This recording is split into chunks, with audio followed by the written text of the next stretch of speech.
बिस्मिल्लाहिर्रहमानिर्रहीम। अस्सलाम वालेकुम सिक्स क्लास। उम्मीद करती हूँ आप सब खैरियत से होंगे। अल्लाह पाक आप सबको अपनी हिफाजत में रखे। हम अपनी क्लास का आगाज़ दुरूद पाक से करते हैं सल्लल्लाहु अलैहि वसल्लम। जी क्लास, जो आज का हमारा टॉपिक है वो किताब जो अल्लामा इकबाल की लिखी गई सिनफ है। किताब के लग़वी मानी है टुकड़ा और गज़ल की हैत है। गज़ल में ये होता है कि दो अशार जो होते हैं वो गज़ल के होते हैं। गज़ल में ये होता है कि गज़ल का जो पहले दो अशार वो मतला कहलाते हैं, जिसमें रदीफ़ और काफ़िया होता है। और किता में क्या होता है, दो से ज़्यादा अशार जो होते हैं वो किता कहलाते हैं। इसमें काफ़िया रदीफ़ होता है, लेकिन इसमें कोई मतला नहीं होता है। दो से ज़्यादा या चार से ज़्यादा भी अशार पहले मतले में, पहले शेर में हो सकते हैं। इसमें मतला नहीं होता है, इसमें रदीफ़ और काफ़िया होता है। ठीक है। किता जो है ये भी गज़ल की एक हैत है और ये अल्लामा इकबाल की है। जो किता नगार है उनमें मीर तकी मीर हैं, गालिब है, इकबाल हैं। और हमने किता के बारे में पढ़ा। अब हम देखते हैं इनकी, जो अल्लामा इकबाल ने तालिब इल्म के लिए जो नज़म लिखी है। खुदा तुझे किसी तूफ़ान से आशना कर दे कि तेरे बहर की मौजों में इज़्तिराब नहीं।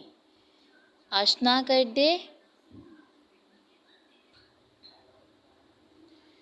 तुझे किताब से मुमकिन नहीं फ़राक़ के तू किताब ख्वाह है मगर साहिब किताब नहीं। यहाँ पे स्टूडेंट्स के बारे में उन्होंने कहा है कि जो स्टूडेंट है क्या करते हैं, इसकी तशरीह है।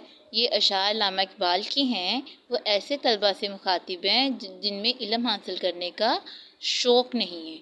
वो कहते हैं खुदा तुझे किसी तूफ़ान से आशना कर दे कि वो आगे बढ़ने और इल्म हासिल करने की मशक्क़त नहीं झीलना चाहते हैं कि तेरे बहर की मौजों में इज़्तिराब नहीं। बहर है समंदर, ठीक है। इज़्तिराब होता है परेशानी। इकबाल कहते हैं कि अल्लाह तुम्हें इस रुकी हुई और जमूदज़दा हालत से निकाले और तुम्हें तूफ़ानी अंदाज में आगे बढ़कर इल्म हासिल करने वाला बना दे। तूफ़ान से आशना कर दे कि तूफ़ानी अंदाज में इल्म हासिल करने वाला बना दे। तुम सिर्फ़ किताबों का पढ़ लेना ही काफ़ी समझते हो कि तुझे किताब से मुमकिन नहीं फ़राक़ के तू कि सिर्फ़ किताब से ही पढ़ते हैं, इससे आगे बढ़ने की कोशिश नहीं करते। इनको पढ़ने ही में इतना वक़्त लगाते हैं कि सोचते नहीं कि पढ़ने का मकसद क्या है। सोचते नहीं कि पढ़ने का मकसद क्या है। किताबें इल्म हासिल करने का ज़रिया है। सिर्फ़ असल मरहला इसके बाद का है, जब तुम्हें इल्म फैलाना है, तहकीक करनी है और किताबें लिखनी है। किताब ख्वाह है मगर साहिब किताब नहीं, कि पढ़ने की किताब है भी है, इसका पढ़ने का मकसद क्या है। तालिब इल्म है जो ये नहीं सोचते। हाँ जी क्लास, इसकी आपने तशरीह जो है वो याद भी करनी है और अपनी नोटबुक पे भी लिखनी है। नीचे मैंने यहाँ पे लिख भी दिया है कि किता है क्या, और यहाँ पे अल्लामा इकबाल के बारे में मालूमात जमा करके किताबचा बनाइए। ये जब आप आएंगे तो अब हम क्लास में ये जो सरगर्मियाँ ये क्लास में कर लेंगे। ओके जी, अल्लाह हाफिज़। इसे आपने लिखना भी है और